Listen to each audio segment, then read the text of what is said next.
Yo, what's up guys, Alf here, and today I'm going to be starting a brand new series on the channel called Deck Building Deep Dive, where I basically just go deep into a new archetype that I've been working on, taking you through the deck building process, how I got to the deck, showing you a couple of variants of the deck, and then also we've got a bunch of gameplay at the end so you guys can see it in action as well. And now before I get into it, I just want to quickly say, again, sorry for the lack of videos recently. I have been playing a decent amount, but it's been really difficult to come up with new ideas, especially in Historic, so I'm excited that I've got this one to take you, but obviously with the new set coming out, my main focus has been on, theory crafting new stuff for that, especially in Timeless. I think, Edge of Eternities is going to be massive there. So after this video, the next few videos are mainly going to be spoiler content for the next set. I'm probably going to do separate set reviews for Historic, Timeless and Alchemy. And then when the new set drops, I'm going to be back on much more regular uploads. I've got a ton of brews in the works and I'm really excited to get back on YouTube way more regularly now. But anyway, let's get back onto the deck building deep dive. So this is going to be in Historic, and honestly, since the qualifier, I really don't think much has changed in terms of power level. I think immediately after the qualifier, the Sorin decks did take a drop off in play rate, but I think that's mainly just because people were sick of playing with and against the deck after, testing a bunch for the qualifier. And then obviously Counterspell also got unbanned, so a lot of people were trying to figure out that, whether it's good, the best home for it or whatever. But honestly, in my opinion, I just don't think the metagame has changed. I still think Boros Energy and the Sorin decks are a tier above everything else. There are a decent number of viable decks below that, but Sorin is still very much the menace. And so my focus recently has been trying to figure out a deck that naturally has a good matchup against Sorin, but also has a good proactive game plan against the rest of the field as well. So, the first port of call for me a while back was Containment Priest. I was just trying to think about the best hate cards that not only shut off Sorin, but put them in a bad position as well. And Containment Priest is pretty good at doing that, right? Especially if you cast it on curve. If they go Sorin and they don't have any mana spare, they minus and you put Containment Priest into play. Sorin goes down to 1. They don't get to put the Elender in play and you can just attack it down with the Containment Priest. Very, very clean answer there. But the big issue there is that it's not too difficult for them to play around, right? The Sorin decks tend to run a lot of interactions, so they can either hit the Containment Priest with a discard spell, or more worryingly, wait till they have 4 mana, then go Sorin minus, and if you flash in Containment Priest, they can just Fatal Push it in response. So that didn't really feel like a solid enough answer, especially due to, Thoughtseize, Break Expectations, Fatal Push, Abrupt Decay, all seeing play in decently high numbers in the Sorin deck. So the next kind of answer that I was really excited about were clone effects. So I hadn't really used this too many times. The main memory that stuck in my mind is when I was playing Devotion, because I always ran Surgical Metamorph. Oh no, sorry, not Surgical Metamorph. I've got the wrong one up here. The Metamorph with the Phyrexian mana symbol. I forget the name of it. Yeah, Phyrexian Metamorph, obviously. Should have guessed that one. But yeah, anyway, you could grab this off Karn and then use this to copy Saint Elender, which is super powerful because then you get an Elender of your own and you can get Faith's Fetters to put on their Elender, which makes it unable to attack or block, and then you can start attacking down their Sorin, and it basically just flips the whole thing on their head, right? They invested a ton of resources, especially if they use stuff like Assemble the Team or other ways to dig for the combo, to get Elender into play, and then you just get to copy it and nullify theirs straight away, which is absolutely huge. Then we've also got some unique effects like Cursed Mirror that also give your Elender haste. So say for example the opponent goes Sorin into Elender, you can go Cursed Mirror, copy Elender, put Faith's Fetters on their Elender, and then attack the Sorin, which means they either lose the Sorin or the 4/4 token that they got off Elender, and then you gain 8 and get an 8/8 in play, and then it sticks around as kind of a ramp thing as well. So I really do feel like clones are such a blowout against the Sorin deck, but like I said, because they do have a lot of discard spells, I really want to be running a strategy that naturally wants to be running multiple clones as part of its proactive game plan, so that you don't just get, shut down by a couple of discard spells or whatnot. So to be honest, there aren't really that many decks that fill that criteria. There are a couple. Energy was the first one that I tried because they do run a lot of cards that are naturally good to clone. You've got Guide of Souls, Ocelot Pride, Amped Raptor. Ajani is decent to copy as well because you can obviously Legend Rule it and then flip the original one that you had. So that was my first port of call, but the issue there is that Cursed Mirror is the only on-color clone, and I do think Boros Energy getting rid of Lurrus for Gigantha and running Cursed Mirror and Flage is a really good build of energy, but if you really want to run a high density of them, you then have to splash blue, which comes at a pretty high cost in terms of, the mana base, in terms of consistency. And also, it just leads to more clunky draws as well, right? If the opponent hits your Guide of Souls and you're just left with a couple of clones and you're not against the Sorin deck, then that is an issue. The other one I tried was Team of Battlecry combo, which is interesting, but again, that deck feels pretty vulnerable to me. You know, it does kind of pop off when you line things up, but it felt kind of similar to Devotion in a way where, you know, if the opponent has a couple of discard spells or they use their removal well, it's kind of difficult to get it off. However, one kind of combo deck that's been at the back of my mind ever since Phantasmal Image was added to the format was Geological Appraiser combo, which, you know, obviously being nerfed to 5 mana probably made most people think that it's just completely unplayable, but we've got a lot of support cards for this archetype recently, so that's the main deck I'm going to be covering. And first of all, let's go to the initial build and kind of explain the combo. So if you're not familiar, Geological Appraiser is actually a 4 mana card that got nerfed to 5 mana because it used to be part of an incredibly fast and powerful 1 card combo, and that's the key with this card. The really, really powerful thing about Geological Appraiser is that it's a 1 card combo that can win on the spot from a completely empty board. It requires no setup whatsoever, which makes it especially good in formats without counter spells, because, you know, you're constantly just one top deck away from winning the game, even if the opponent's miles ahead on board and card advantage, which is incredibly strong.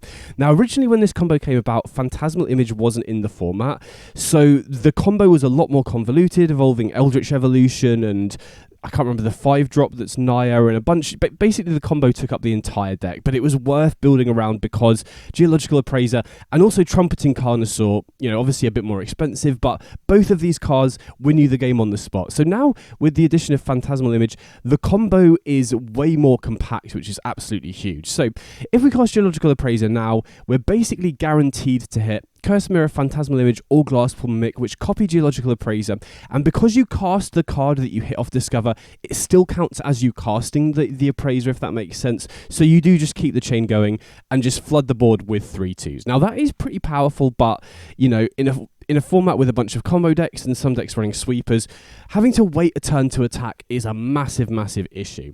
However, we've got Curse Mirror in the deck, which thankfully fixes that. So the way this combo works is you basically cast the Appraiser and you're guaranteed to hit either Image, Glasspool Mimic, or Curse Mirror. Once you hit the first Curse Mirror, you'll have a Geological Appraiser that has haste. So that means that if you copy the copy that has haste, the copy which is Curse Mirror essentially, with Phantasmal Image or Glasspool Mimic, then all future copies also have haste. So it's kind of like Quintorius combo, where you're really hoping to hit the first Curse Mirror early on, and then all of the clones after that will have haste, meaning that you can hit lethal the majority of the time with Geological Appraiser. Obviously, it's not guaranteed, which is a bit of an issue. There is a tiny bit of inconsistency there, especially if you end up drawing a lot of the Curse Mirrors. But in general, you will be able to set up lethal a lot of the time, and even if you don't, you're usually in a great position to win the next turn. And then Trumpeting Carnosaur, you know, obviously it is a little bit more expensive, but this is basically a guaranteed kill here, right? Even if all the Curse Mirrors are at the bottom of your deck, you're still going to end up with, you know, 3 or 4 7/6 tramplers with haste that can attack immediately, which is almost going to be good enough for lethal. So this is really exciting. Obviously, you know, the big downside here is that Geological Appraiser is now 5 mana as opposed to 4, which is a big difference, but we have a few things that can, you know, kind of remedy that situation. So initially, my first few builds of the deck were Izzet. You know, obviously you need to be running Izzet for, you know, Phantasmal Image, Glasspool Mimic, and Geological Appraiser. And the obvious really big restriction here in terms of deck building is that you can't run any cards that cost 4 or less, or the combo no longer works. And if you run any 5-drops other than Geological Appraiser, then Trumpeting Carnosaur is no longer a consistent kill either. So that definitely restricts the amount of options we have for the rest of the deck. But like I said, you know, the combo itself isn't actually that small, and building around these cards does enable you to have 8 cards that just win you the game on the spot from a completely empty board, which is absolutely worth building around. Not to mention the fact that we get to run 8 main deck clone effects, which are phenomenal against the best deck in the format right now. So this was my initial build of the deck, and I ended up sticking with just straight Izzet for a couple of reasons. First of all, I felt like this kind of deck, where you are kind of built around individual combo cards, is that you are particularly soft to counter spells, right? The reason why I really like Appraiser and Carnosaur, especially in a metagame dominated by Energy and Sorin, is that both of those decks just don't have a great way of stopping you just ripping one of these and just winning the game on the spot. Whereas if the opponent's playing counter spells, that is a lot more tricky. And, you know, the Azorius Flash deck is still seeing a decent amount of play. I still think it's, you know, reasonably well positioned, as long as you don't queue into Energy, which is definitely a risk, but I digress. And secondly, obviously Counterspell has just been unbanned, so while I was testing this deck, a lot of people were testing that out as well.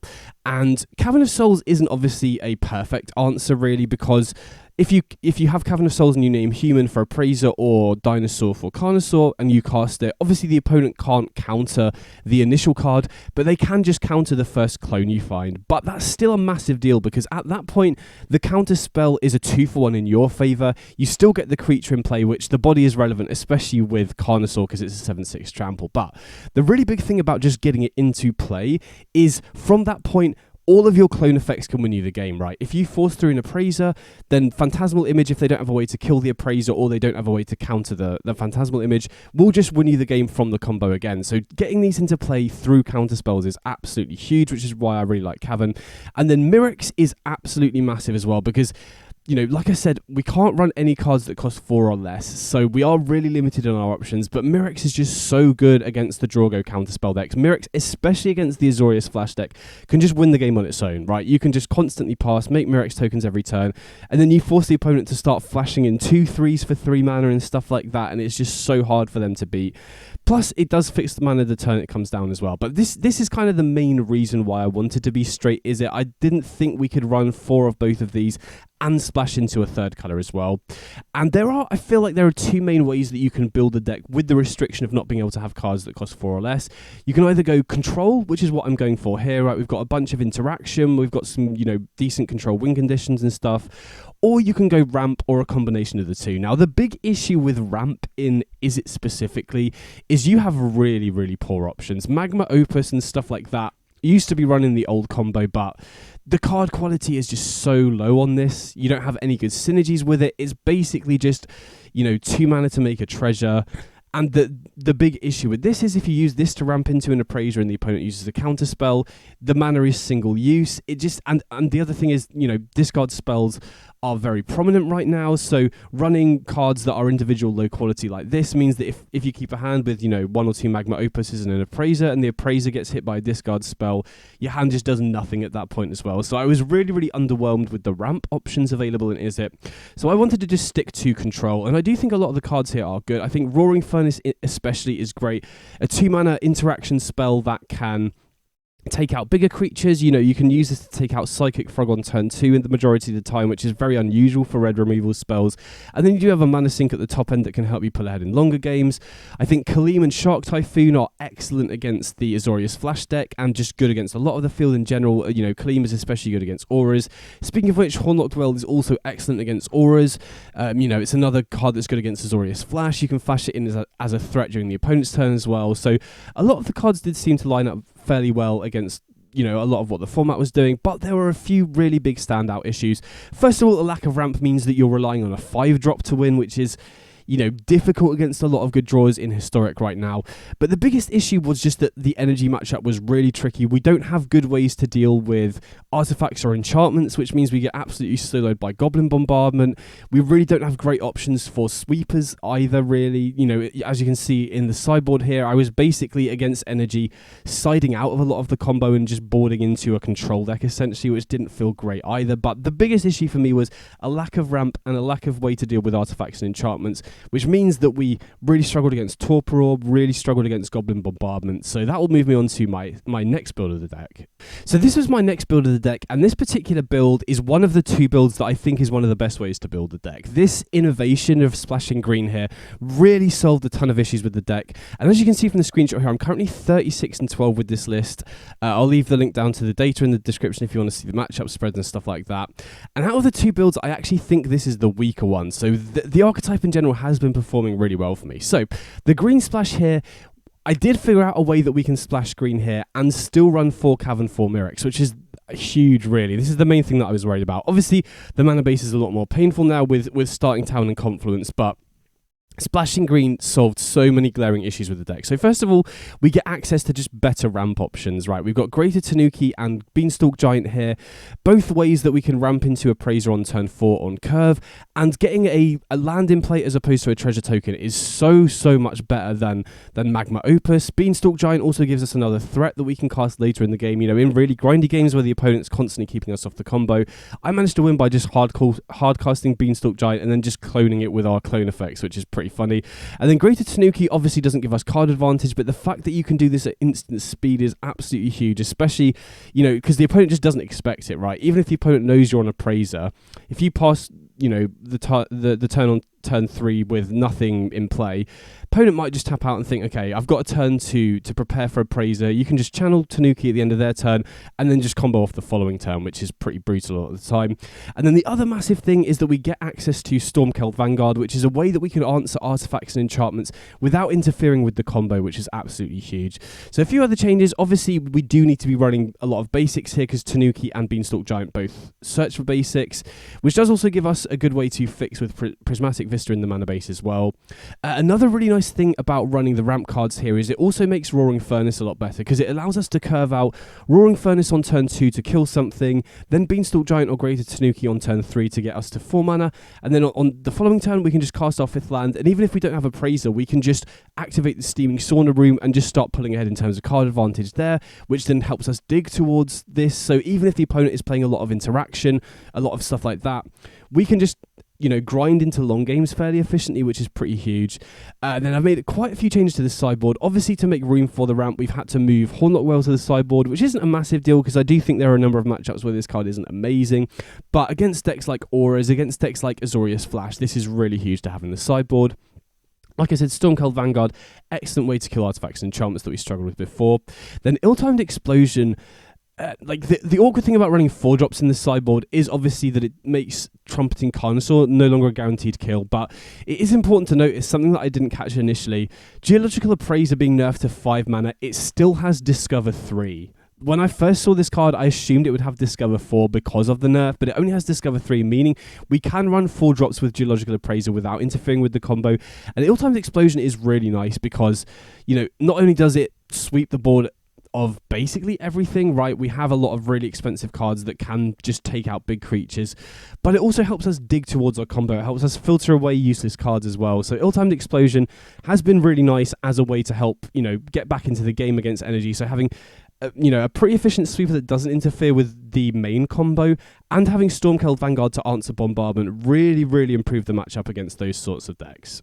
Now, this is the final evolution of the build, and this, in my opinion, is the best version, because now we have access to turn 3 kills thanks to Ugin's Labyrinth. So the main innovation that we got going on here is Drownyard Lurker and Warp Tusker instead of Beanstalk Giant and Greater Tanuki. Now, they do similar things. Obviously, the ramp that we get off this is way more vulnerable to interaction. Like I said with Magma Opus, it's also single use, which is a little bit awkward, but the main difference here is that these replace themselves, right? You cycle, so you get an extra card, and you get the ramp as well, plus they can imprint to Ugin's Labyrinth, which is absolutely massive, because now we have access to a turn 3 kill, right? We can go land on turn 1 like a Ketria Triome, then on turn 2 we can go Ugin's Labyrinth and imprint, and then during the end of the opponent's turn we can channel the Drownyard Lurker or Warp Tusker, get us an Eldrazi token in play, draw another card which could help us find the Appraiser in the first place, and then on turn 3, as long as we've got, a second red source from somewhere, we can cast the Appraiser and just win. And then obviously, even if we don't have that, Ugin's Labyrinth makes the turn 4 kills way more consistent, which is absolutely huge. Like I said, having fast kills in Historic is absolutely huge right now. So this feels like such a big innovation for the proactive game plan of the deck for sure. Now, because I'm always of the belief that I want to be running 12 enablers for Ugin's Labyrinth to imprint consistently. So we are having to run Null Drifter as well, which isn't great for card quality really. It's basically just a divination. We don't really have any tricks to, like Torpor Orb or, Stifle or whatever to keep this in play as a creature. But like I said, with this combo, you are limited for the options that you've got. So having a divination that enables Ugin's Labyrinth is absolutely worth running in here. Labyrinth just increasing the speed of the deck is just such a big deal. Now, obviously there are some downsides compared to the previous build. The mana base for one, we're having to run Ketria Triome here in order to have enough green sources. We're having to run 4 Confluence, 4 Starting Town, and we have less interaction in the main deck as well because we're not running the room card anymore. We're having to run Null Drifter instead. So I definitely think there will be meta games where the Beanstalk Giant build is better, but I think right now just having a build that is faster until more variants come up that are targeting the Appraiser combo, I think this is probably the best build. And yeah, like I said, just increasing the speed of the deck is huge. Getting clone effects in your main deck to be able to tackle the Sorin decks is absolutely massive as well. And it just feels like we have good answers to most of the format, within the 75. Cease Desist gives you Graveyard Hate and also Mass Artifacts and Enchantment Removal in longer games as well. So yeah, I've been really impressed with the deck. It's been a ton of fun to play as well. And I do think it could be a new contender in Historic, which is huge, because I really did feel like Sorin was restricting the viability of new decks, but I feel like I've come up with a viable one here. Still not sure, where it is in the tier list. Obviously, I'm the only one that's been testing it so far, but it does feel very powerful, and it does feel pretty well positioned at the moment as well, which is huge. So next up, I've got some gameplay with the deck if you're interested in trying it out. I'll also have both of the importable deck lists for the Beanstalk Giant build and this one in the description if you want to try it out for yourself. So like I said, gameplay coming up next. The majority of the games I had recorded were with the Beanstalk Giant build, but the first gameplay I'm going to show is with this new build, just to show you the extra speed that it adds. So yeah, let me know in the comments if you've got any questions or comments about the deck at all. If you've got any innovations of new potential builds to come up with, because it feels like, I'm the only one with eyes on this sort of archetype at the moment. So if you come up with any innovations for it, definitely let me know in the comments. It'd be really cool if we could, work on these kind of decks as a community. But yeah, anyway, hope you like the deck, hope you like the gameplay, and I'll catch you on the next one. Big up.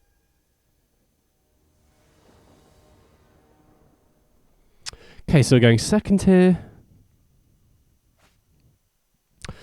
And I think we keep this. Right, we've got Ketria, we've got Cavern, and Tusker. So if we draw another Tusker, or I can't remember the name of the other one, but if we draw another one, we've got a turn 3 kill here, which is huge. Obviously, way too many lands. And if we knew we were against like Azorius Flash, this hand would also be pretty good, because we could start pumping out Merrick's tokens on turn 3, but obviously we know the opponent's on Luris, presumably on Boros Energy here after Guide of Souls. Oh wow, Spirit Dance. So they run Guide of Souls in Auras, which is interesting. I can't imagine that's better than... sick.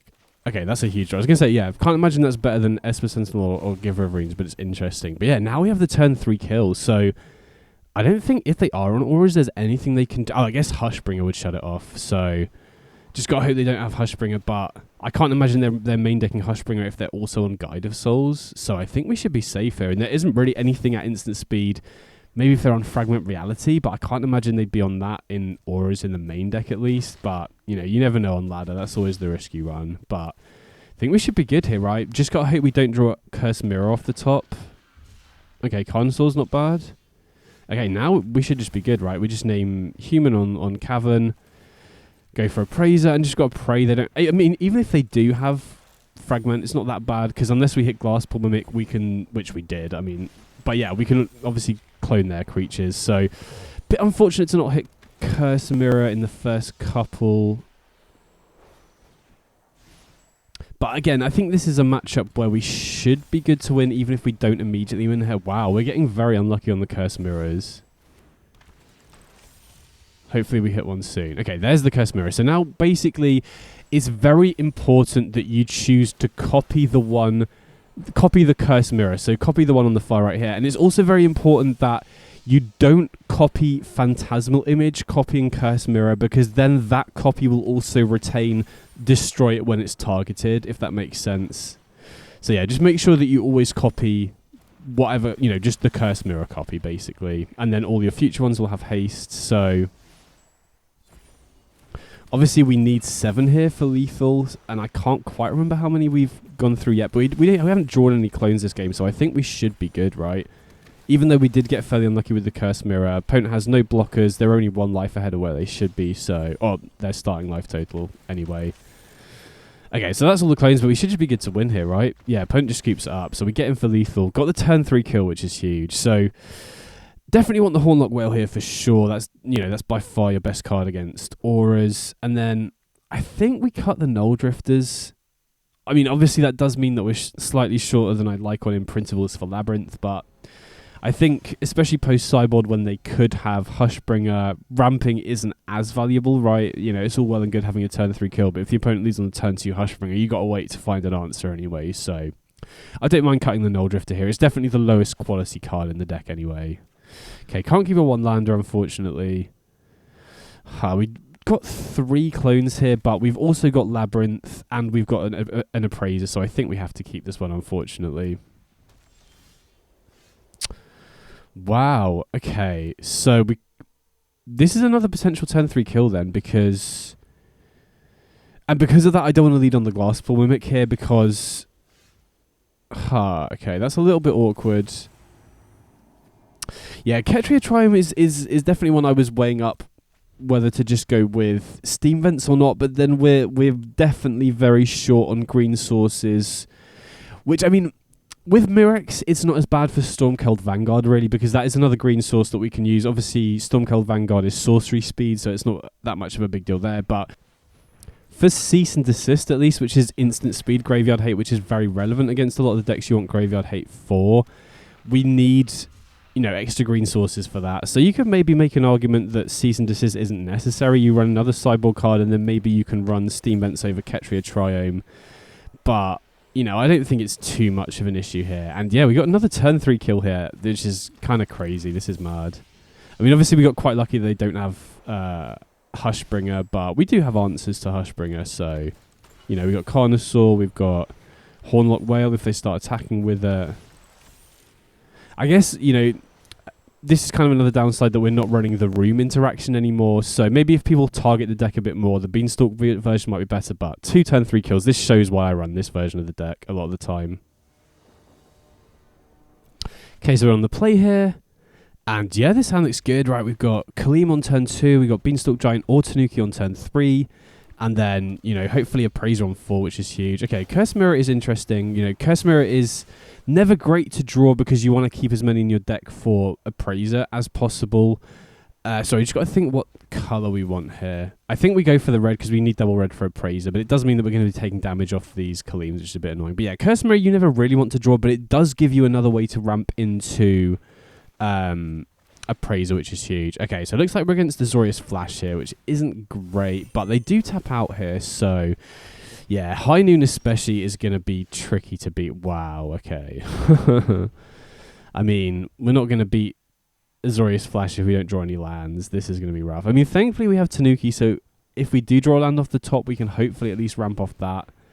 But I think our only way of winning this game, at least, is with, like, Mirex off the top would be huge.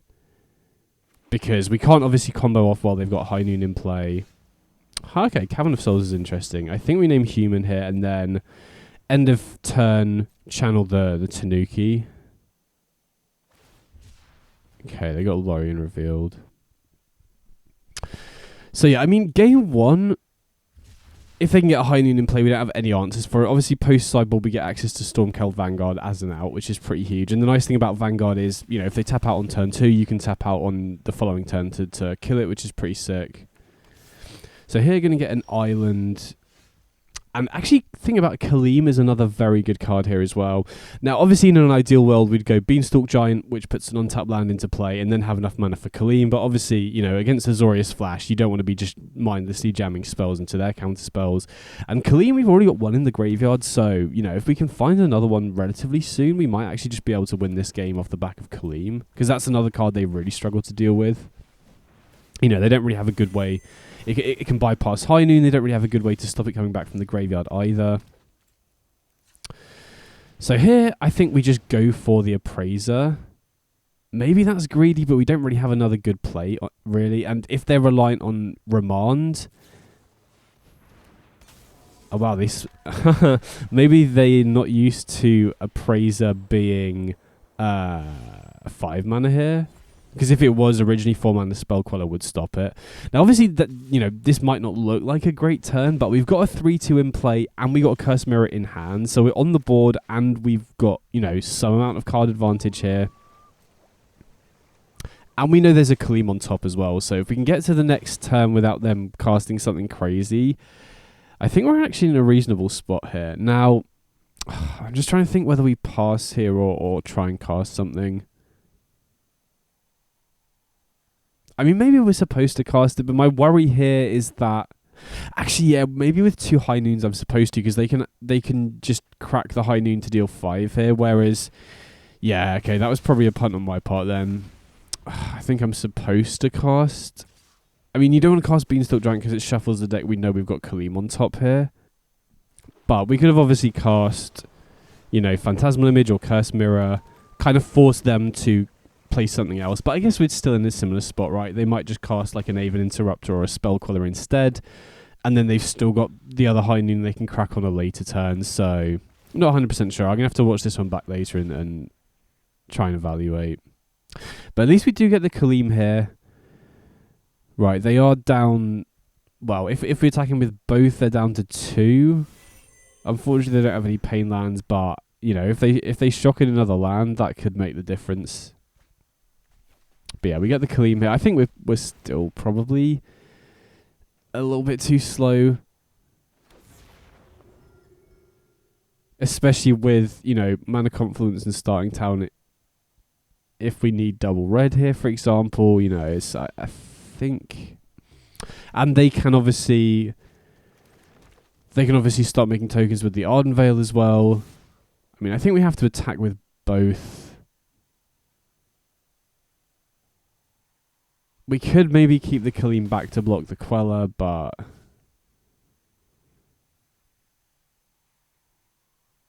Yeah, I mean, if we keep the Kaleem back, then we're only attacking in for 3. They can start making tokens. There's the Interrupter, so they would have had that presumably if we had cast something else. So yeah, we're just dead here. Hopefully they don't see the High Noon line. But yeah, I mean, I would have been dead even if I'd not attacked with the Kaleem. I think my best hope there is to just hope they make a mistake. But yeah, I think not jamming something on the turn they cracked the High Noon was a mistake. So here we definitely want the Hornlocked Whale and the Vanguard, and we don't want the Beanstalk Giant because it's sorcery speed. Same thing with the Roaring Furnace. Now, Roaring Furnace can be decent if we play it on 2, because then you can activate the other room without giving them an opportunity to use a counterspell to stop it, and then you draw an extra card every single turn. But again, it's sorcery speed. We want to be playing at instant speed as much as humanly possible here. Wow, this is a weird hand. I don't think we can keep it. It just does nothing until turn 5, really. Wow. I mean, this hand... Mirrex is the best card in this matchup, so I think I'm going to keep this, even though this hand is horrendous outside of that, because, you know, Mirrex really can solo the game, having played this matchup quite a lot. Or having played Mirrex against their deck a lot at the very least. Wow, another land. So I'm going to start cracking the Prismatic Vistas here, just because I want to thin the deck a bit. You know, we really don't want to be drawing any more lands. Although, to be fair, if they don't have a crazy start here, maybe keeping the land drops flowing is good for Mirrex, because if we can find a second copy, we can then start activating multiples every single time, which is going to be really difficult. And Tanuki is actually a decent draw here as well, because we can ramp at instant speed. There's not really too much they can do about that. And I'm going to set a stop here, so yeah, if they do something at instant speed, we can just Tanuki now, and there's nothing they can do about it. Again, I doubt they've got stuff here that can stop this, but some builds have been running stuff like Tishon as Tidebinder, so I think it's just better off to play it safe here, really. Oh, opponent's missing land drops, that's huge. And there's the second Mirrex. Okay, we should win this game then. Unless they have a Field of Ruin, which some builds are running, but opponent's on Castle Arden Vale, so I feel like, you know, in this deck you've only got a couple of slots for that sort of effect. Hi. I think we Curse Mirror here. And then, you know, now we've got the extra Mirrex, we should be getting closer to activating it twice a turn now. And we can still activate the untapped Mirrex because of the Curse Mirror ramp here. So, yeah, I'm very confident now. Obviously, opponent missing land drops is very good for us, but even if they weren't missing land drops, it's still very difficult for them to beat us just, you know, using Mirrex every single turn. Because it might get to a point where they're just going to have to start flashing in stuff like Spell Quellers and you know, it's just really difficult for them to beat this sort of thing. So we're attacking here, already at 3 poison counters, and then, you know, there's another Mirrex, so even if they find a Field of Ruin, it's not going to be good enough. We've got 8 mana here, so we can activate Mirrex twice. And even if they do run, like, Divine Purge or something, we can just, you know, keep doing the same thing. We're at a point now where we're creating 2 of these every single turn, so yeah, this just shows Mirrex is just nuts against them. There's just nothing they can really do. So we'll play another land, put them onto 7 poison counters. I feel like they probably have to flash in a creature here. Yeah, so there's a Queller, but they can only block 1. that's a complete waste of their spell queller as well. So even though we had an absolutely atrocious opening hand, just having I mean, obviously drawing an extra Mirrex has made a big difference here, but just a single Mirrex and a bunch of lands is really difficult for them to beat. Okay, so we got that nice. So this matchup definitely feels better post-sideboard for sure, because like I said, game one, if they get High Noon down, you're kind of reliant on Kaleem or Mirrex to get you there, which can still work for sure. If they don't have High Noon, you can still force through the combo because, you know, like you saw there, Spell Queller can't actually stop Geological Appraiser. If you have Cavern of Souls, Remand can't do it either. So they kind of need Reprieve or, you know, Throne Guard if it's got that late in the game. I guess Aven Interrupter as well, actually. And Aven Interrupter is pretty good because I believe it also taxes the cards that are in exile. So it taxes the stuff you discover into. So this hand, obviously we don't have Mirrex, but double Kaleem is huge. And this is the reason why it kind of drives me mad seeing people run less than 4 copies of Kaleem in any deck. For me, it's a 4 of or not worth running, because the real power of Kaleem is in hands like this, where you have multiples. If we draw the third, we're potentially getting Kaleem back on turn 4 here, which is super powerful, right? You want it in multiples so that you can get it back as a creature early on. Now, I've ended up putting the Confluence in play rather than the Cavern of Souls because I'm not sure what to name on Cavern yet, right? We might draw a Carnosaur. Like, obviously, the natural reaction here would be to want to name Human, but, you know, if we draw Carnosaur, there's a good chance that we, you know, wish we'd waited and played it on that instead. Drawn the Mirrex now, which is huge. Get the second Kaleem off, which is huge as well. So I'm, again, pretty confident. Obviously, opponent's not missing lands this time, but that does mean that they'll have slightly less gas. Okay, Glassball looks interesting, but yeah, we definitely want to play an untapped land here just so that we can start using the Mirrex. See if the opponent just puts a creature. Yeah, so they know what we're up to now. But we do have the Hornlocked Whale here as well. We can kind of draw lock them a little bit if we wanted to do that. But yeah, we'll see what they do. Wow, they choose not to attack. That's huge. Wow, and they tap out against us. So, okay, let's hope we draw an Appraiser off the top. Okay, we don't draw an Appraiser off the top, but I feel like we probably should take advantage of them tapping out here. Because we've still got the Mirrex. We can still just, you know, do that sort of thing solo. So I'm tempted to just double Phantasmal Image here and just copy their spell quellers. Obviously we could copy the Mirrex tokens here to start getting more toxic, you know, working up, but this does stop them from attacking, puts them on the back foot, means that we can start attacking just generally, which is really useful. You know, and it's difficult. They are playing a tempo deck, so it's difficult for them to recover. Oh wow, they are on Divine Purge, but that's completely fine, right? I don't really care about that. Now they don't have a creature in play, and we're back to being able to activate Mirrex every single turn. So, plus we're able to cast the Hornlocked Whale next turn. So, if we pass and they end up tapping out during their end step, I'm pretty tempted to just flash in the Hornlocked Whale here. So again, you know, we have Cavern and Appraiser here, but I think it's just too risky, right? If they even Interrupter, it's bad. If they Reprieve, it's bad. And then they can obviously remand the first card we hit. Not to mention we know we've got Kaleem for the next turn as well. So unfortunately, opponent didn't tap out, but I'm happy to just use Mirrex here, I think. Obviously, we could go Hornlocked Whale end of turn, but that gives them an opportunity to use a counter spell. And they have so much mana here that we really don't want to let the opponent unlock their hand. Like, again, I think the opponent is debating just running out a creature here, which is huge. So yeah, just going to use Mirrex. And then next turn, we can go Mirrex and Kaleem as well. So yeah, very, very happy about this position for sure. Got 2 of our best cards in the matchup, you know, ready to go. So here, I think, you know, I don't want to not put Cavern in play and miss land drops when we need to avoid it. And we've got Appraiser in hand, so I'm going to name Human on the Cavern of Souls here, I think. And then I bet I draw Carnosaur next turn. But I mean, even if we do, we're still in a great position. It doesn't really matter. Okay, there's the Spell Queller. That's fine. I mean, even if the opponent did fully tap out there, I still don't think I'd go for Hornlock Well, because then we can tap down the Spell Queller, get the Kaleem back, get another Murex token into play.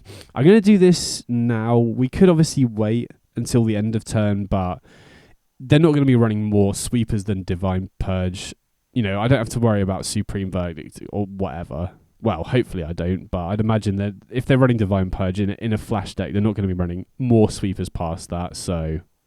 And I don't think... What could they be running that could answer Kaleem other than... Obviously, Fragment Reality, something that they run, and Kaleem of their own, but outside of that, they really don't have great options. Maybe if they've got Tidebinder, they could counter the trigger that brings back the Kaleems from the graveyard, but it doesn't look like they do. So we get back a 5-6, and we can start... you know, pumping out tokens with the Murex again. So you'd think this matchup would be really difficult because counter spells, in theory, are good against our combo, but the rest of the deck is just full of cards that are naturally good against counter spell stuff anyway, which is really nice. So now we can pump out a Murex token.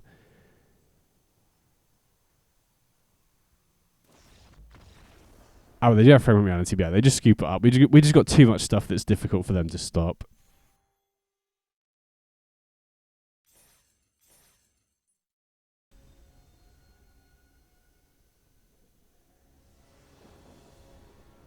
Okay, so we're going second here. And, I mean... I think I'm going to keep this because we've got, you know, ramp into Carnosaur. We have at least a plan here. Okay, starting town into Oath of Nissa. So we'll see what they hit, but I imagine this will be Abzan Sorin. So we're going to lead on the Glasspool Mimic here. And then, you know, double starting town into Beanstalk Giant. Hopefully go to Carnosaur. And the nice thing about this matchup is, unless they have Thoughtseize here, I guess Juggernaut Peddler as well, which they could find off the Overlord, is that we should just be good to go over the top of them, unless they have a way to, you know, preemptively stop this Carnosaur. Oh, okay. Okay, so they do now, which is a bit annoying. But this does open up the possibility next turn of using Cursed Mirror to copy Juggernaut Peddler. Yeah, they do take the Carnosaur, which makes sense. But now, yeah, we can potentially Curse Mirror their Peddler, get rid of their best card. Oh, okay, interesting. So instead, I think I'm going to go for the Beanstalk Giant here into Appraiser next turn. But yeah, maybe I'm actually... So the reason I went for the Beanstalk Giant there is that I felt like it was just easier, or I don't know if easy is the right word, but... If you go for Curse Mirror, you open yourself up to Fragment Reality as a way to cut you off the turn 5 Appraiser. It felt like it was worth just going for the Beanstalk Giant to guarantee the Appraiser for next turn, if that makes sense. But actually, no, I don't know. I think that was a misplay on my part because, I mean, hopefully it won't end up mattering, but if we Curse Mirror the Peddler, we could also use... Sorry, I'm just calculating what I'm trying to do here. But yeah, if we'd used Curse Mirror to copy Peddler, we could have preemptively taken away Fragment Reality. So yeah, I think last turn probably was best to go Curse Mirror because then, you know, very importantly, we can take away discard spells, which are really good against us. So here, I think we're going to try and obviously set up our board for a massive attack, but I also want to ensure that the final Phantasmal Image or Curse Mirror that we get is used to copy Saint Elenda, because that makes a big difference whether we can attack for lethal or not, because we can Faith's Fetters the Elenda to prevent it from attacking, and you obviously get a 4/4 of our own. You know, if the last card is a Curse Mirror, we can also attack with our copy of Elenda, so now we obviously want to make sure that we keep copying the hasty version. Okay, opponent just scoops it up, so saves us having to count the number of Phantasmal Images and stuff. So, I mean, this matchup is pretty good, right? This is kind of the whole reason why we built the deck in the first place. We've got the clones to copy Sorin, to copy Saint Elenda. We've got the rest of the deck, which their only good way of stopping main deck at least is discard spells. But the issue with discard spells is obviously we're running 8 cards that we can just draw off the top and just win from a completely empty board. So this has no acceleration whatsoever, but maybe we're supposed to keep that against the discard spell deck. I'm not sure. This is a bit of a sketchy hand. We can't actually cast anything with our current land configuration, but we've got ramp into Carnosaur. We've got a decent game plan here. So there's Peddler, but it's not really doing much against our hand, right? They probably take the Appraiser, but we still have the Carnosaur at that point. Okay, well, let's just pray that we draw a third land here on curve. And it'd be really nice if it's a green source for the Beanstalk Giant. Oh, wow. Okay, there's Sorin. So, okay, really, really want to draw a third land here, because then we can just Curse Mirror the Saint Elender, which is a huge, huge tempo swing for us. Okay, Ritual Rejuvenation is interesting. Please draw land here. Please, please, please. Okay, sick. Perfect. So now we Curse Mirror the Elender, get to Faith's Fetters the Elender, and then unfortunately they have the 2/2 here, which means they can just cleanly chump block there and save their Sorin without losing the 4/4 as well. But we get an 8/8 token. We also get the Curse Mirror sticking around as ramp. So if we draw another land off the top, I guess we still need 2 more lands for the sorry, what was I saying? For the hard cast Carnosaur here. They do have dedicated Dollmaker, so presumably they'll Faith Fetters the 8/8 here. They could also Curse Mirror, take out the Curse Mirror, which would also be quite bad for me. But we have a second Curse Mirror here, so oh wow, and they don't have the 4th land drop. That's absolutely massive for us. So now we Curse Mirror the Elender again. And now we can invoke the Divine because it's an artifact, and the opponent doesn't have enough mana up to protect it with the Dollmaker, which is huge. And we also, obviously we're not going to attack with the Elender here, which means that we get to use the extra mana here. I mean, it doesn't really matter because we have nothing to use it with, but, it's kind of nice to have in slots like this. And now we're set up so if we draw a land off the top, we can hardcast the Carnosaur and potentially win the game. So definitely going to trade off the 4/4s here. Okay, opponent activates to protect it, which is huge. Now we know that they don't have that much in hand. Really wanted to draw land there. And we unfortunately can't cast the Phantasmal Image here either. I think we just got to cast the Juggernaut, but we're not in a great position. Thankfully, we're still at a relatively high life total thanks to the Elender triggers. So we're buying time here, which is the big thing. But yeah, another land another untapped land off the top. We don't want to draw a starting town, and we should be good. Okay, definitely going to trade again here. We are taking 8 though, which is not ideal. But oh no, okay, they got Witch Enchantment, so they know obviously that we got the Carnosaur, and they're cutting us off it pretty effectively. There is the land, so that would have been the Carnosaur, but so I think we go blue here, and then we can Phantasmal Image the 8/8. But actually, know what we're doing? Oh, I thought I had another blue source. Okay, that was a huge punt. Now any removal spell and we're dead. Whereas if we'd waited, we can Kaleem the 8/8, and then any land off the top wins us the game. So yeah, that was pretty bad. And now they can potentially Overlord and get an Elender, and then put it into play with Sorin, Faith Fetters the Avatar token. Yeah, we messed up here big time. Yeah, that is it. I mean, to be fair, this is completely avoidable if I just realised I didn't have another blue source. Okay, there's the Elender. Yeah, so we're unfortunately dead here to a punt. And honestly, if I hadn't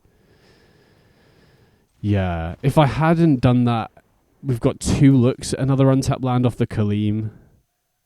I mean, there's a chance they can blink the Witch Enchanter to cut us off it again, which might just buy them enough tempo to win. But yeah, that was probably a game-losing punt. But still, I feel like this matchup is good, especially on the play here going into game 3. So hopefully we don't get punished for that. We'll see. Okay, got to keep this one. Right, we got Ramp, we got Carnosaur. And I kind of like these sorts of hands as well, because I feel like the best way to play out of discard spells, especially when you've got multiple 1-card combos, is just ensure you've got enough lands in play to cast whatever you draw, right? And with Beanstalk Giant, Greater Tanuki, we should be good to do that. Not to mention, Beanstalk Giant also doubles up as another threat, and You know, it wouldn't surprise me if we end up getting to the point in the game where, you know, they just can't attack past the Beanstalk Giant, even if they've got an Elender in play. But yeah, we'll see. Okay, Oath of Nissa. See what they hit. Okay, just a land. Wow, another Beanstalk Giant. I mean, maybe we're just going to win the game off the back of Beanstalk Giants. This happened in the past, you know, especially when the opponent is so focused on shutting off the combo. I have just won games before by going Beanstalk Giant. Oh, although drawing all of our basic sources isn't great here. But yeah, just casting the Beanstalk Giant and then copying it a bunch. Although maybe we don't even need to copy it here, really. So generally out of the two, I like using Greater Tanuki first because it enters tapped. I'll generally prioritize Beanstalk Giant on turns where we can double spell, right? Because getting it into play untapped is a big deal. So here we're definitely going to use the Tanuki now. We don't want to give them the opportunity to just waste our mana this turn. And then we'll get another red source, because having double red is quite important here. Lose the Carnosaur, unfortunately, but, you know, we've still got the Beanstalk Giants, we've still got the Juggernaut. Okay, presumably they take the Dollmaker here, I'd imagine, unless they really need a land. Yeah, it takes the Dollmaker. And this is the thing, if we draw an Appraiser off the top, we can just win the game on the spot. This is why this deck is so good against Sorin, because not only do we have clones for their Elender, but we have 8 cards that can just win us the game off the top of the deck that they have no good way of stopping, really. And now this is kind of why I like holding on to Beanstalk Giant after Tanuki, because the land entering untapped has enabled us to double spell this turn. And even if they have another discard effect, we can just start hard casting the Beanstalk Giants here. Okay, so they got Sorin, they got Elender presumably. Yeah, they got Elender. And let's just hope they don't have another land. Okay, it looks like they don't have another land. That's huge. So we should just be good to win here, right? We can Carnosaur, flood the board, copy their Elender. We don't even necessarily need to copy the Elender here, right? Carnosaur should just trample over everything. You know, assuming we find a Curse Mirror relatively early on here. But yeah, let's mimic the Carnosaur. And then we just need to count how many... Okay, early Curse Mirror. We should just be good to win. Then we don't even really need to copy the Elender here if we can't be bothered to count, because we're just going to have so many 7/6s. Hit the Appraiser. Let's see what we hit. Okay, Phantasmal Image, and then we just start copying the hasty Carnosaur here, and we will have well over lethal, because we've not drawn any clones this game. We're going to have all the clones to use here. Let's get an Appraiser. Yeah, okay, opponent just scoops up, so we got there, nice.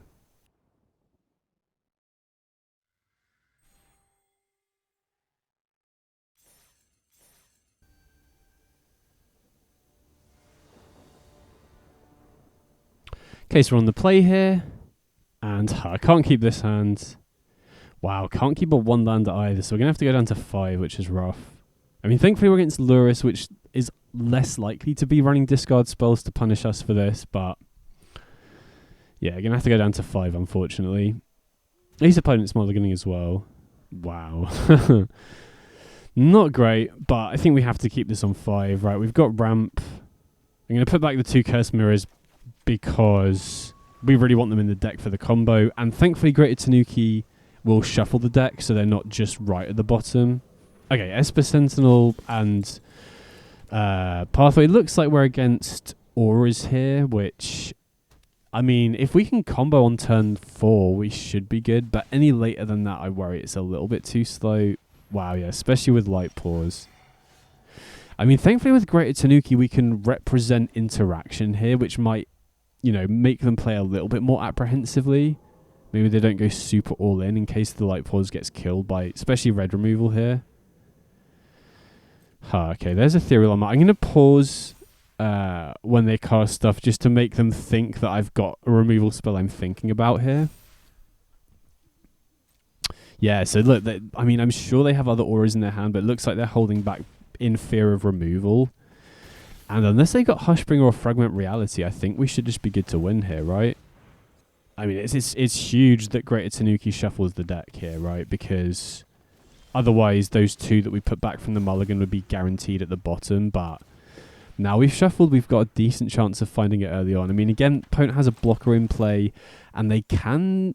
I don't know if they can give it lifelink with Shard Mage's Rescue, because not many lists are running 1-mana lifelink auras, if there are any. So I think we need 8 to win here. And now we find the Curse Mirror. I mean, we do give the opponent a draw off the Esper Sentinel, but I don't think that should really make a difference. There's very little that Aura's main deck that can stop the combo. And now we should be good, I think, right? Even if they did have a 1-mana lifelink Aura and Shard Mage's Rescue, with the amount of clones we've still got left in the deck, I think we should still be good. Wow, finding all of the Curse Mirrors early on.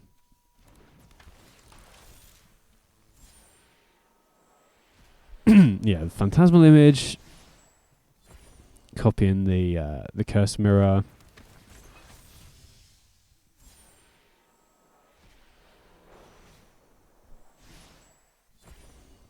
So yeah, we should be good with... we should be good to find 8 to go for lethal here. So we go Glasspool Mimic. I'm just trying to think what they could have at instant speed. I mean, the most obvious one is Shard Mage's Rescue. I feel like that has to be it. Maybe they've even got 2 if they held 2 mana back. Because I feel like, especially with Light Pause, they'd be pretty incentivized to run out another 1-mana aura if they had a Shard Mage's Rescue in hand. But yeah, we should be good here, right?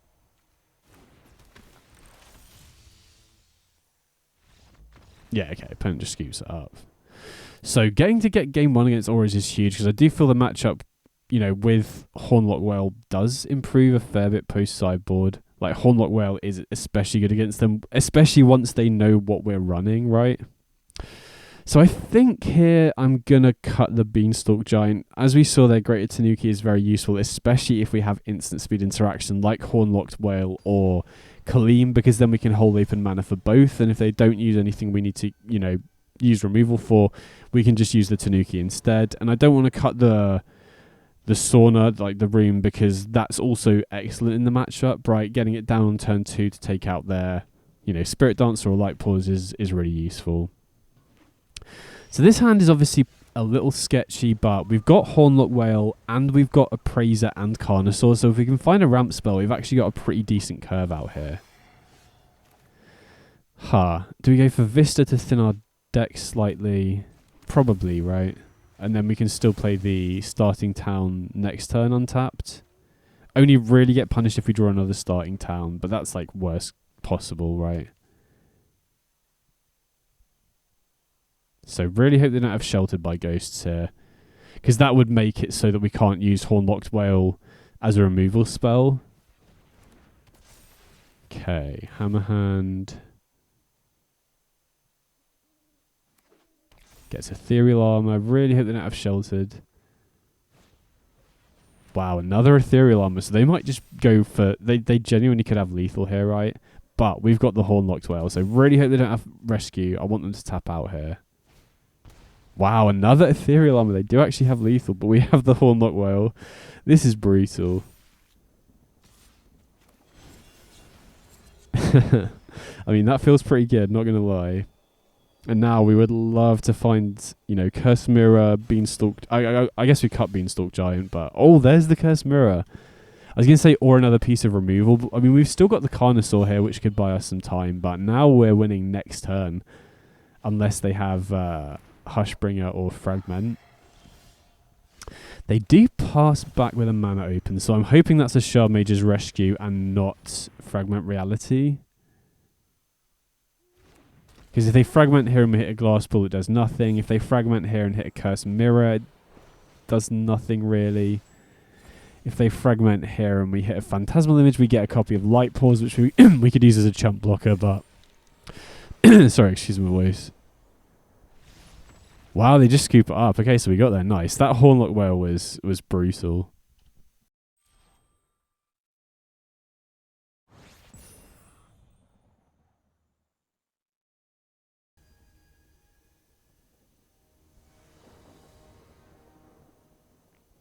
Okay, so we're on the play here.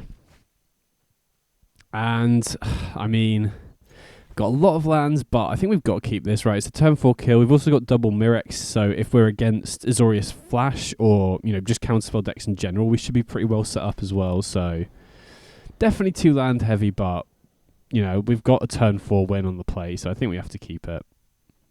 So we'll see what the opponent's on here. Really hope they don't lead on Thoughtseize. Okay. Right, okay. Breeding Pool, Utopia Sprawl, so almost certainly going to be against Eldrazi here. Tanuki's not a bad draw.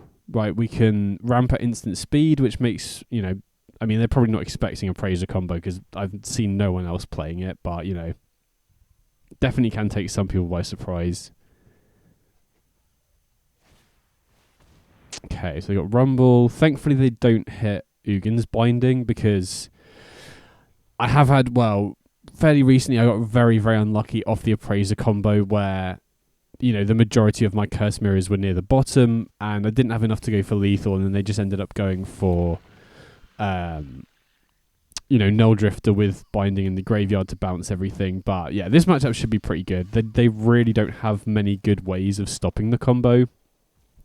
Drawing another curse mirror here is pretty awkward though, because now the chances of finding one early on is pretty rough, and then you might, like I just said, you might not have enough to keep in play, and then the opponent can either, you know, Binding or Ugin the Spirit Dragon if they're running that. Okay, so another Sprawl, so they are getting a lot of mana, so now I'm getting worried because they're approaching Ugin mana. Okay, there's Khan. Important to know that they're running that because it can shut off Curse Mirror as ramp.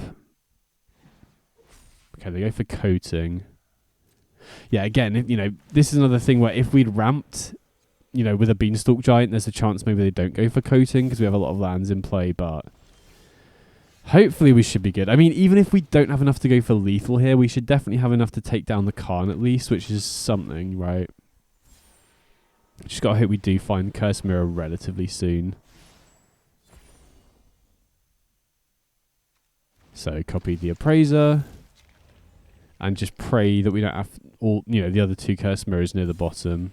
Okay, perfect. So we did get pretty lucky here, but we also got unlucky to draw the other 2 curse mirrors, you know, so yeah, I'm hoping we should be good to go for lethal here, right? So we need 8, I believe, because they've got a blocker in play, but we've only drawn 2 of the clones, and we found Curse Mirror as the second one, so I think we should be good here, hopefully.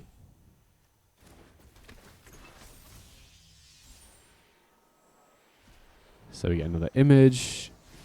And yeah, again, always just make sure that you copy the Curse Mirror copy. And we go for Curse Mirror again.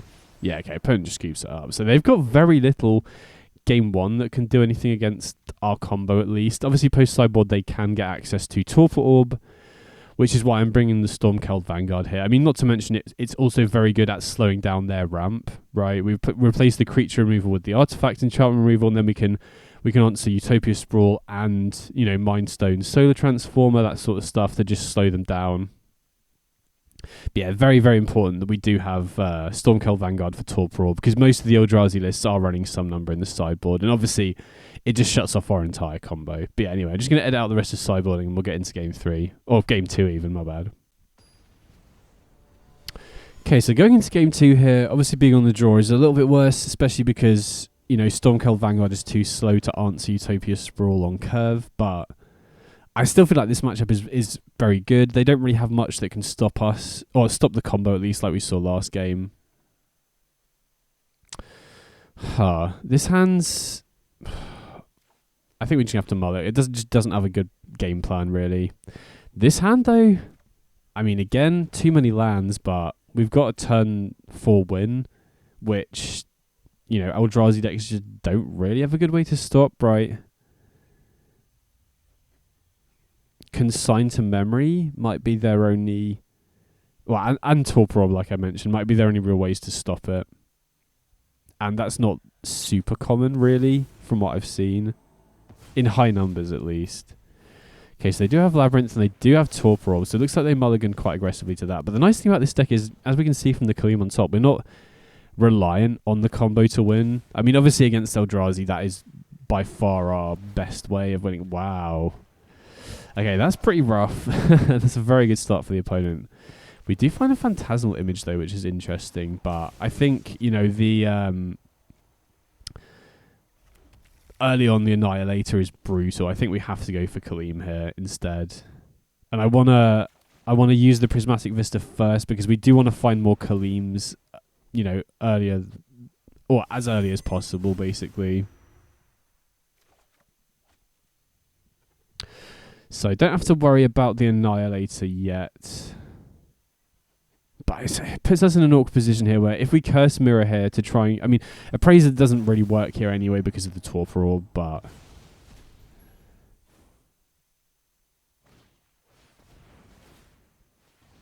Okay, so Micah Spawn.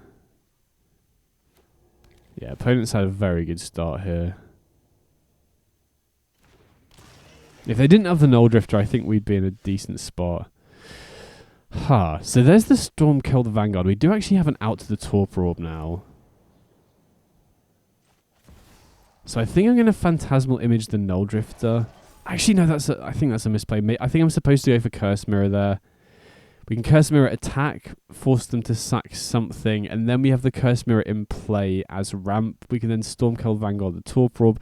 Actually, no, I don't know. I think Phantasmal Image is better, thinking about it, because we need to be able to answer this Null Drifter, right? That is the thing that is basically soloing the game for them at the moment. So if we can trade here, then we buy ourselves a lot of time, right? We know they've got those double Ugins there, but we don't really care about that if we're winning at instant speed. Oh, okay. There is Khan. They have enough mana to go for coating here, which can then cut us off one of our lands. So, I mean, I guess we can still use Stormkill Vanguard to take out the Torpor Orb here, but then they can start using the coating proactively, right? They can use the coating and then plus and just cut us off lands. So, yeah, I think this is almost certainly going to be a loss here, right? I think we probably, because of the coating, have to use the Vanguard on the coating, which then means we're still stuck with Appraiser doing nothing because of the Torpor Orb. Not to mention they've got, you know, 1 million mana here plus Karn. So, yeah, very, very unlikely to win this one. See what they get, though. We'll still make them play it out, you know. There's a chance that, you know, they might grab the wrong thing off Karn here, or... Because the out here, I guess, is just another Vanguard off the top, right? Use Vanguard, take out the Torpor Orb, and then we're good to win the following turn. Okay, they got Stone Brain, so what are they going to name here, right? They name Appraiser, we can still top deck Vanguard, and then Carnosaur. Yeah, so they take out Appraiser. We do get to draw a card here, which is nice. And then, like I said, if we just go Vanguard into Carnosaur, we win here, so... I mean, again, I'm not sure what else the opponent's running in the sideboard, but I feel like a proactive card that closes the game out quicker would probably be more scary because, I mean, again, them doing Stone Brain here does mean we'd have to get incredibly lucky. We would have to draw exactly Carnosaur, another Vanguard, to get out of this spot, I think. I mean, we do have Curse Mirror, which can copy the Micah Spawn. Oh, wow, they have another... If I hadn't found that extra Null Drifter, I actually think we had a chance this game, but... yeah, I mean, we can Curse Mirror the Null Drifter, attack the Karn, but I think no matter what they choose to do here, they're probably still ahead, so... I mean, now we know we can name Dinosaur at the very least, so... So yeah, we Curse Mirror the Null Drifter, attack down the Karn, but... I mean, even if they just let the Karn die here, I think we're still losing. Yeah. Just because that Annihilator one from the opponent's Null Drifter is going to continuously cut us off mana every turn. I mean, I guess we do have Phantasmal Image to copy the Null Drifter, but, you know, they're going to start presumably getting that Ugin online if they draw more lands. So yeah, if I hadn't had that Null Drifter, I actually do think we got reasonable outs here. I think we have to sack the Curse Mirror here. And now we're just dying to their attacks anyway, so... You know, we managed to stay in this game for a surprisingly long amount of time, though. So I think that just shows how good this matchup is in general. They had a crazy start. Yeah, okay, there's the Carnosaur. I mean, we can we can Phantasmal Image the Null Drifter here, and they can't kill it with Ugin, right? But yeah, I think if they hadn't had that Null Drifter, you know, Stormcold off the top probably actually wins us this game, but at least we got game 3, and like I said, I feel like this matchup has been very good in general. Okay, interestingly, attack with both. I mean, we probably have to Carnosaur the Mycos spawn here, which sucks, but, you know, we got to stay alive. And now if they have... Actually, I probably should have blocked first. That was a misplay, because then if they have Kozilek's command, they could take out the Null Drifter here. But presumably, if they had K command, they'd probably do it before combat, right? And then they have spare mana for their other stuff. Okay, there's Utopia Sprawl. I mean, yeah, we're. I don't think there's anything we can draw now to get back into it. Yeah, we'll scoop it up, go to game 3, but I'm pretty confident this matchup has felt good overall. And like I said, they don't really have great ways of stopping it outside of Torpor Orb and Consign, and even though they had the turn 2 Torpor Orb there, if they didn't also have the turn 3 Null Drifter and then the Null Drifter later off the top, I think we're you know, in a really good position to win that game. But yeah, anyway, I'm just going to edit out the rest of the sideboarding and we'll get into game 3.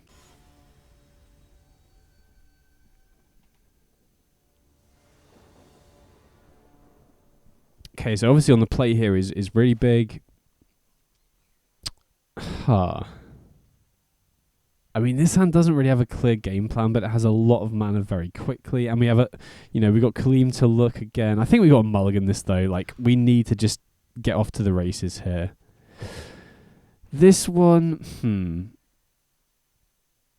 I mean, it's basically the same hand, but on a 6, I'm much more inclined to keep this, right?